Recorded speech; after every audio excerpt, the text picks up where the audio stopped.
यूं ही नहीं मिलती मंजिलें, एक जुनून सा दिल में जगाना होता है। पूछा चिड़िया से कैसे बनाया आशियाना, बोली भरनी पड़ती है उड़ान, बार बार तिनका उठाना पड़ता है। बेटा, आपने सपना देखा है तो ऐसे ही सपने देखने से सपने साकार नहीं होते हैं। उनके लिए हमको करनी पड़ती है मेहनत। और मेहनत जो आप लोगों की जारी है पीएटी की, उसी मेहनत को और अच्छे से निखारने के लिए हम लगातार आप लोगों के साथ जुड़े हुए हैं।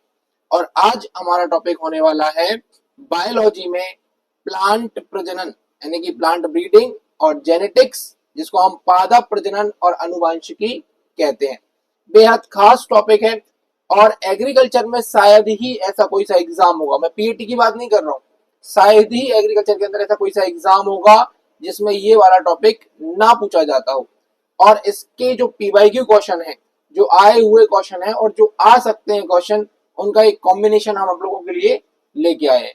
आज हम 25 क्वेश्चन इसके सॉल्व करने वाले हैं, तो जल्दी से हमारे साथ जुड़ जाइए और उन बच्चों को ये वीडियो शेयर कर दीजिए जो अभी तक नहीं जुड़े हैं हमारे साथ, और अपने अपने दोस्तों को अपने अपने ग्रुप्स में वीडियो शेयर कर दीजिएगा।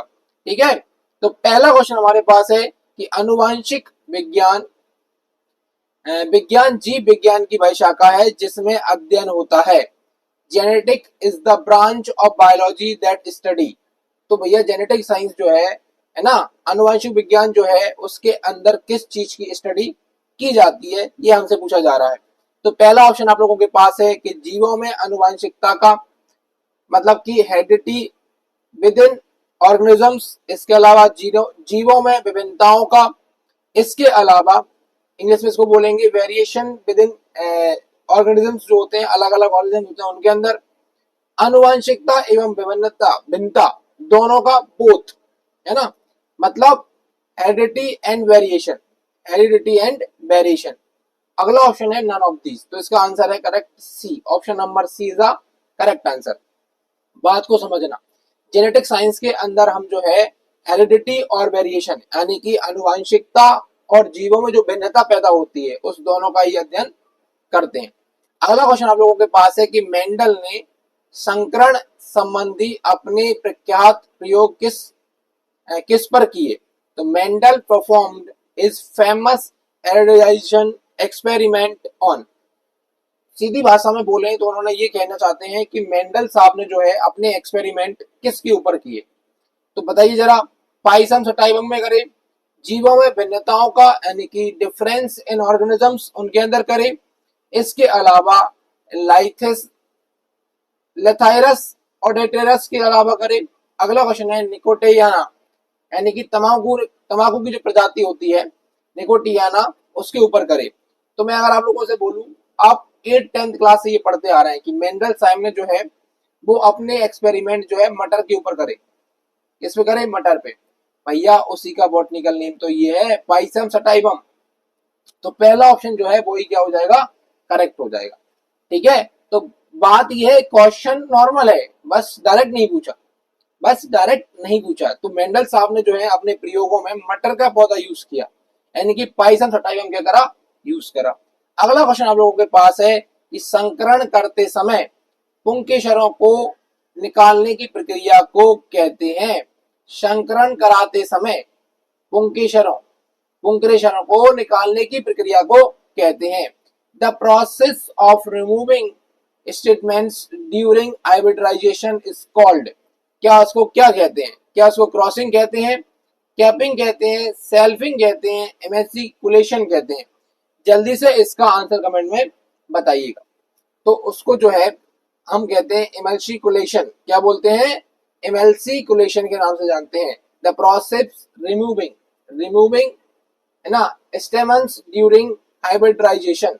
जब हाइब्रिडाइजेशन कराया जाता है तो उस समय जो स्टेमन्स होते हैं यानी कि पुंकेसर होते हैं उनको निकाला जाता है।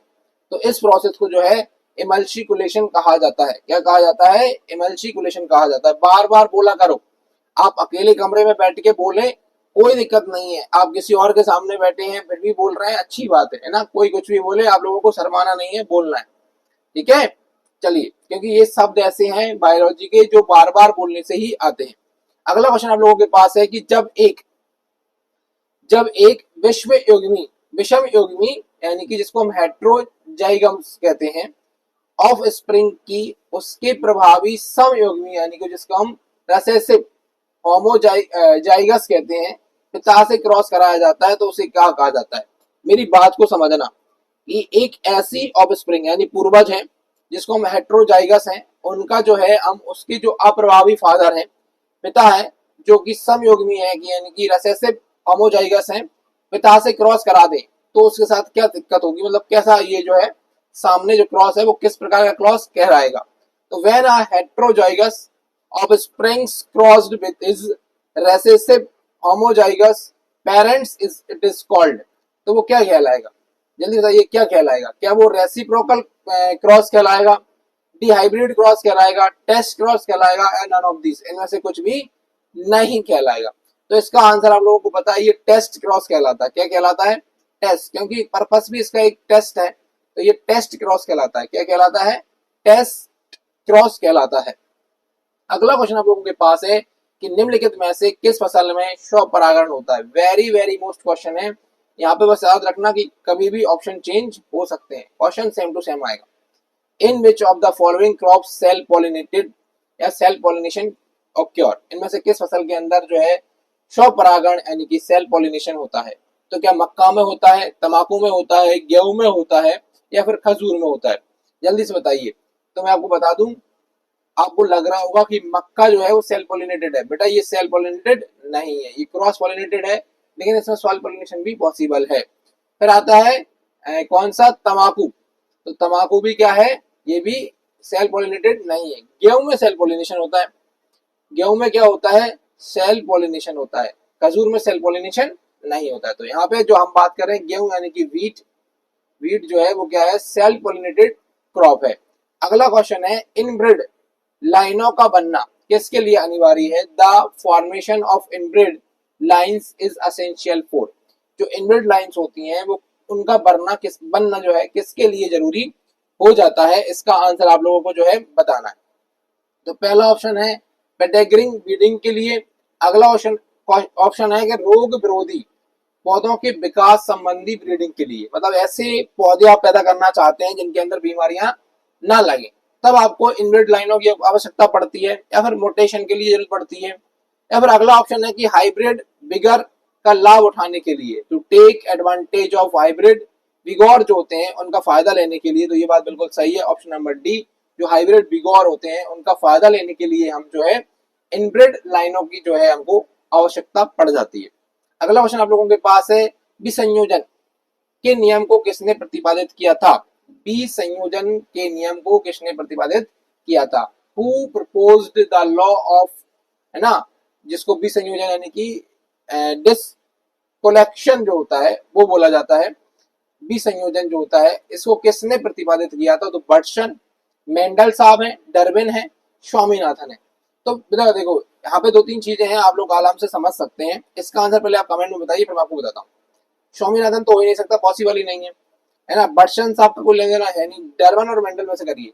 और हम पढ़ क्या रहे हैं, हेरिडिटी, और हेरिडिटी में जब भी वो चीज समझ में ना आए तो एक नाम एक ही नारा, मेंडल साहब जिंदाबाद। ठीक है, एक सेकंड रुकना।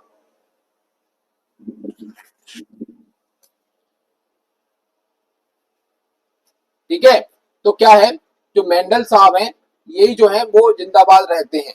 तो आप इनको याद रखेंगे कि इसके अंदर कौन आएंगे, मेंडल साहब आ जाएंगे। अगला क्वेश्चन आप लोगों के पास है कि निम्नलिखित में से किसमें संकर किस्म काफी लोकप्रिय हुई है। In which of the following hybrid variety, कौन सी वाली hybrid variety become very popular, कौन से पौधे की जो हाइब्रिड वेराइटी है वो ज्यादा पॉपुलर हुई है, जल्दी से बताइए इसका आंसर। तो इसका आंसर है मक्का। आज के समय में अगर आप एमपी से हैं और स्पेशली अगर आप अशोकनगर, गुना, शिवपुरी इन एरियाज में हैं तो आप लोग देख रहे होंगे बहुत ज्यादा जो है मक्का की वेराइटी, हाइब्रिड वेराइटी बहुत ज्यादा पॉपुलर हो रही है, उनको लगाया जा रहा है बार बार। जैसे कि सिजेंटा है, आप लोग जानते हैं, है ना, वानियर है ना, हाईटेक है, बहुत सारी वेराइटी उसके अंदर आ रही है। अनुवांशिकी शब्द का प्रयोग सबसे पहले किसने किया था, इस पे लगाइए वेरी वेरी मोस्ट क्वेश्चन। क्या लगाइए, वेरी वेरी मोस्ट क्वेश्चन लगाइए कि अनुवांशिकी शब्द का प्रयोग सबसे पहले किसने किया था? Who first use the term genetics? Genetics को यूज करने वाले पहले व्यक्ति कौन थे? तो पहले व्यक्ति थे भाई साहब बर्टसन एंड पुनेट। बर्टसन एंड क्रेग मत करना, बर्टसन एंड क्रेग जो है वो डीएनए से रिलेटेड है। बर्टसन एंड पुनेट, पुनेट जो है ना, ये दो व्यक्ति थे जिन्होंने सबसे पहले जेनेटिक शब्द की जो है बारे में बोला था, जेनेटिक शब्द को जेनेटिक शब्द बोला था, ऐसे यूज करिए आप। तो मेंडल ने अपने प्रयोग में कितने गुण युग्मों का प्रयोग किया था? How many pairs of trades did Mendel use in his experiment? ये बहुत कॉमन और आसान क्वेश्चन है, सब लोगों को इसके बारे में पता होगा। तो मैं आप लोगों को बता चुका हूँ, 12th क्लास में हमने बहुत पढ़ा है इसको, 7 है। और 12th क्लास में मैंने इनके 7 के 7 नामों को बताया था, जैसे कि बोना बोना एक पेयर हो गया है ना, बोना लंबा एक पेयर हो गया। इसके अलावा पीली वाली फली और सफेद वाली फली, जिसको हम सफेद या पीली जो होती है वो, एक फूल है ना, गुलाबी फूल और सफेद फूल का हो गया, ठीक है, एक झुर्री वाला हो गया, एक चिकना बीज हो गया। तो इस प्रकार से 7 गुण थे। कितने गुण थे? 7 गुण थे। अगला क्वेश्चन आप लोगों के पास है कि निम्नलिखित में से परीक्षणार्थ संकरण यानी कि टेस्ट क्रॉस है। तो पहले ही बता चुके हैं टेस्ट क्रॉस कौन सा है, जिसमें पूर्वज जो होते हैं, ऑफ स्प्रिंग्स होता है, उसका उसी पीढ़ी के जो है जो पेरेंट्स होते हैं उनके साथ क्रॉस करा दिया जाता है। इस प्रकार को जो है टेस्ट क्रॉस के नाम से हम जान रहे होते हैं। तो देखो मेरी बात सुनो ध्यान से, ये देखो अब ये तो प्योर हो गया ऑफ स्प्रिंग, उसमें उसके जो फादर है उनके साथ क्या करा देंगे? क्रॉस करा देंगे। तो आप लोगों का ये क्या हो जाएगा? टेस्ट क्रॉस हो जाएगा। अगला क्वेश्चन आप लोगों के पास है कि निम्नलिखित में से कौन पर परागित फसल है? पहले हम बात कर चुके हैं सेल पॉलिनेटेड।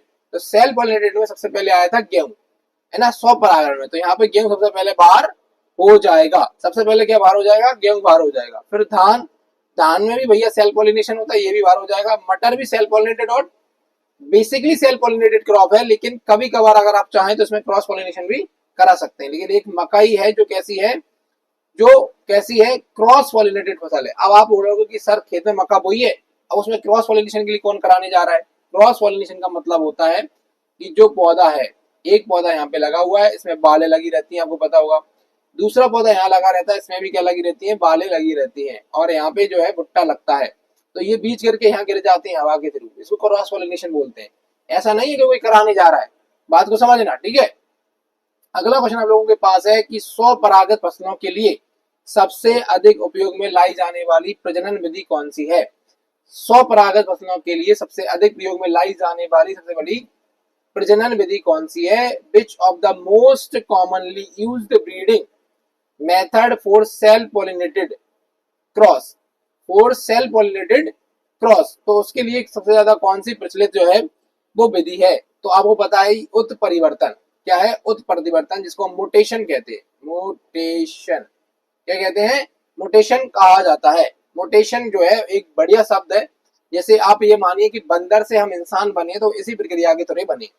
तो 100 परागत फसलों के लिए सबसे अधिक उपयोग में लाई जाने वाली प्रजनन विधि कौन सी है? तो मोटेशन है, यानी कि वो खुद से डेवलप हो जाती है, ठीक है, जिसको हम क्या बोलते हैं? देखो यहाँ पे दिया ऑप्शन नंबर सी, मोटेशन। अगला ऑप्शन आप लोगों के पास है, अगला क्वेश्चन आप लोगों के पास है कि जब लाल फूल वाले पौधों का संकरण उसी जाति के श्वेत सफेद फूल वाले पौधों के साथ किया जाता है, तो संतति में गुलाबी रंग के फूल वाले पौधे प्राप्त हुए। यह इंगित करता है कि जीन, है ना, तो किस बात को इंगित करता है कि जीन कैसे होते हैं? तो when red flower plants B crossed with the white flowers plants of the same species, species कैसी होनी चाहिए? सेम।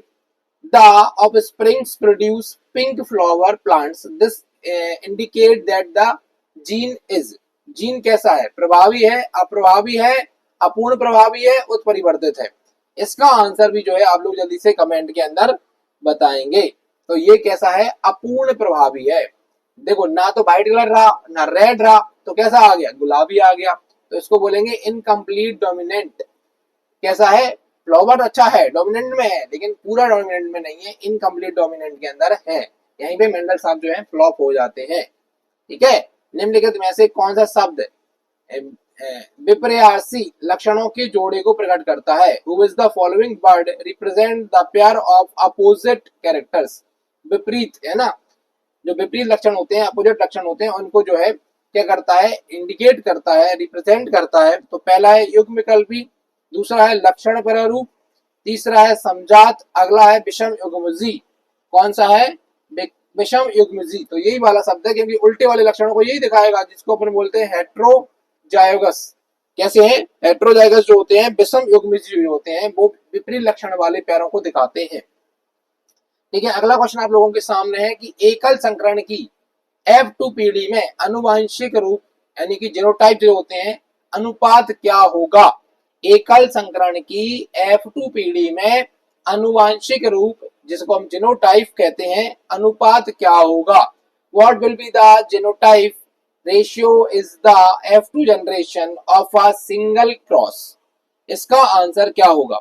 तो इसका आंसर जो है आप लोगों को पता है 1:1, 1:1 इसके अंदर होगा। और ये रेशियो डायरेक्ट पूछे जाते हैं, ये रेशियोस क्या पूछे जाते हैं? डायरेक्ट पूछे जाते हैं। तो इस वाले क्वेश्चन को अच्छे तरीके से याद रखना, और भी जितने भी रेशियोस आएंगे सब याद रखेंगे। ठीक है, निम्नलिखित में से कौन सी विधि वैज्ञानिक थे जॉनसन के नाम से प्रचलित है? जॉनसन के नाम से प्रचलित है, जल्दी बताइए। जॉनसन के नाम से है ना। विच of the following method is the popular known by the name of scientist Johnson?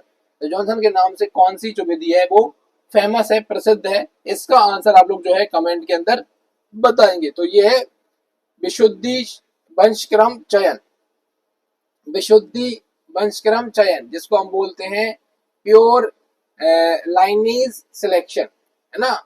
क्या है? विशुद्धि वंशक्रम सिलेक्शन। चलिए, अगला क्वेश्चन आप लोगों के पास है कि परीक्षण संकरण यानी कि जिसे हम बोलते हैं टेस्ट क्रॉस, क्या बोलते हैं? टेस्ट क्रॉस किस का संकरण है? किसका संकरण है? Test is the various of F1 और प्रभावी पैतृक का, F2 और प्रभावी पैतृक का, F1 और अप्रभावी पैतृक का, F2 और प्रभावी अप्रभावी पैतृक का। तो ये बहुत आसान है। थोड़ी देर पहले मैंने आप लोगों को जो है इसका एक डायग्राम दिखाया था, उसके अंदर हमने देखा था कि F1 और अप्रभावी पैतृक का ये सिम्टम है। F1 और अप्रभावी पैतृक का क्या है? सिम्टम्स है। अब F1 क्या है? तो F1 में आपको पता है T और स्मॉल t आएगी, और अप्रभावी कौन है इसमें? तो स्मॉल वाले हैं। तो यही तो बना था वहां पे। तो यही है F1 और अप्रभावी पैतृक का ये संकरण होता है, जिसको हम इंग्लिश में भी पढ़ सकते हैं कि F1 एंड रिसेसिव पेरेंट्स जो होते हैं उनके अंदर ये क्रॉस कराया जाता है। अगला क्वेश्चन आप लोगों के पास है कि जब किसी विपरीत लक्षणों के जोड़े के दोनों एलील एक ही जीव में पाए जाते हैं, तो इस परिस्थिति को क्या कहा जाता है? तो इस परिस्थिति को क्या कहा जाता है? जब किसी विपरीत लक्षणों के जोड़ों के दोनों एलील जो हैं एक ही जीव में पाए जाते हैं, तो इस परिस्थिति को क्या कहा जाता है? When both alleles of a pair of opposite traits are found in the same organisms, what is the situation called? इस परिस्थिति को, इस सिचुएशन को क्या कहा जाता है? इसको प्रभावी यानी कि डोमिनेंट, अप्रभावी यानी कि जो है डोमिनेंट नहीं होता है उसको बोलते हैं समयुग्मी, और विषमयुग्मी किस नाम से जो है हम इसको जान रहे होते हैं? जल्दी से इसका आंसर आप लोग जो है बताएंगे। तो इसका आंसर है विषम युग्मजी, यानी कि हेट्रो जो जगमों वाले होते हैं ना, उनको हम क्या बोलते हैं? विषम युग्मी के नाम से हम जानते हैं, विपरीत लक्षणों वाले। ठीक है, अगला है, देखो मैंने पहले ही बोला था इनको रेशियो से हमेशा याद रखने हैं। अब आ गए दोगुणित संकरण की F2 पीढ़ी में सम लक्षण अनुपात क्या होगा? दोगुणित संकरण की F2 पीढ़ी में समलक्षणी अनुपात क्या होगा? What will be है ना phenotype ratio on in the F2 generations of dichromatic hybridization? तो इसका आंसर जो है आप लोगों को पता है, इसका जो रेशियो निकल के आता है वो निकल के आता है 9:3:1। ठीक है, ये बहुत इंपॉर्टेंट है। दोनों रेशियो जो मैंने पहले बताया था 1:2:1 और 9:3:3:1। अगला क्वेश्चन है, पौधे में गुणसूत्र संख्या जो है बढ़ाई जा सकती है? पौधे में गुणसूत्र संख्या बढ़ाई जा सकती है। Chromosomes number in plants can be increased by, chromosome numbers in plants can be increased by. तो क्रोमोसोम नंबर जो है प्लांट के अंदर कैसे बढ़ाए जा सकते हैं? इसका आंसर जो है आप लोग जल्दी से बताएंगे। तो इसका आंसर आपको पता ही है ना, कल्चिसिन उपचार द्वारा। वाई कल्चेसिन ट्रीटमेंट, किसके द्वारा हम कर सकते हैं ऐसा? कल्चेसिन जो ट्रीटमेंट होता है उसके द्वारा कर सकते हैं। इंपोर्टेंट क्वेश्चन था ये। एकल संकरण है, single hybridisation is, single hybridisation is, एकल संकरण है। तो इनमें से एकल संकरण जो है वो क्या है? तो वो आप लोगों का है बी, दो अंततः प्रजातों के बीच संकरण, दो अंततः प्रजातों के बीच संकरण। अगला क्वेश्चन आप लोगों के बीच में देखो, ये वाला बी वाले का है ना, ये वाला आएगा cross between two inter species, क्या है? इंटर स्पीसीज के बीच में क्रॉस है। अगला क्वेश्चन आप लोगों के पास है भैया, पपीता है एक, पपाया इज अ, उभयलिंगी है ना, एक लिंगी, अभिनो उभयलिंगी, उपयुक्त में से कोई नहीं, यानी कि नन ऑफ दीज। तो 23 वाले का आंसर तो जो है सब लोगों को पता होगा, ये क्या है? एक लिंगी पौधा है, एक लिंगी मतलब मोनोसेक्सुअल। कैसा है? यूनिसेक्सुअल है, इनिसेक्सुअल पौधा है, एक लिंगी है। आप लोगों ने ये बात कई बार सुनी होगी कि जब पपीते के पौधे लगाए जाते हैं तो कुछ पपीते के पौधे ऐसे लगाए जाते हैं जिनमें फल नहीं लगते, मतलब मेल पार्ट ऑफ पपाया लगा जाता है, ठीक है? तो ये कैसा होता है? एक लिंगी होता है। अगला क्वेश्चन हम लोगों के पास है कि दो जीनों के स्वतंत्र अवयव के परिणाम स्वरूप परीक्षणार्थ संकरण टेस्ट क्रॉस संततियों का अनुपात होगा। तो मैं पहले ही बोल चुका हूं, इन अनुपातों को हमेशा याद रखना है, रेशियो 1 रेशियो 1 रेशियो 1 के रूप में ये आप लोगों को देखने को मिलेगा। अब क्वेश्चन नंबर हम बात करते हैं लास्ट 25 और 25 क्वेश्चन की बात करते हैं। मेंडल का सूत्र पत्र किस सन में प्रकाशित हुआ? वेरी वेरी मोस्ट क्वेश्चन है, क्योंकि मेंडल साहब जो थे ना, उनके मरने के बाद जो है उनका जो सूत्र पत्र था उसको सबसे पहले रिवील किया गया था उनके मरने के बाद, और इसकी डेट थी 1866। क्या डेट थी इसकी? 1866। इसके बाद बहुत सारे क्वेश्चन और हैं जिनको हम करेंगे कल की वीडियो में। अभी आपको 25 के 25 क्वेश्चन जो है क्या कर लेने हैं? अच्छे तरीके से याद कर लेने हैं। इस वीडियो को लाइक नहीं किया है, फटाफट से लाइक कर दीजिए। वीडियो शेयर नहीं किया अपने दोस्तों के साथ, फटाफट से शेयर कर दीजिए। और याद रखिए, मंजिल उन्हीं को मिलती है जो सफर में होते हैं, उनको मंजिल कभी नहीं मिलती जो घर से निकलते ही नहीं है। मतलब जिन बच्चों ने पीएटी की तैयारी शुरू कर दी है तो हो सकता है उनको मंजिल मिल जाए, और मिल ही जाएगी, आज नहीं तो कल मिल ही जाएगी। दिक्कत उन बच्चों को है जो तैयारी भी नहीं कर रहे हैं, ठीक है? तो अच्छे से पढ़ते रहिए और अपने दोस्तों के साथ वीडियो शेयर करते रहिए। मिलते हैं नेक्स्ट वीडियो में।